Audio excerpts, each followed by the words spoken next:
যতদিন পাশে আছে মা, ততদিনই পৃথিবীটা সুন্দর। একটা কথা মনে রাখবেন, জীবনে সবাই সবসময় জীবনের সব থেকে প্রিয় মানুষটাকে নিয়ে ঘুরতে যেতে পারে না। আজ আমি বের হয়েছিলাম আমার সবচেয়ে প্রিয় মানুষটাকে নিয়ে, আমার মা।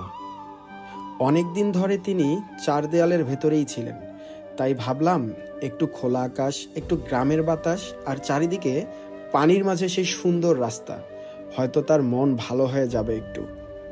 চারিদিকে দেখলাম কেউ এসেছে প্রিয় মানুষটাকে নিয়ে, কেউ এসেছে বন্ধুর সাথে, আর আমি এসেছি আমার পৃথিবীর সবচেয়ে মূল্যবান মানুষটাকে নিয়ে।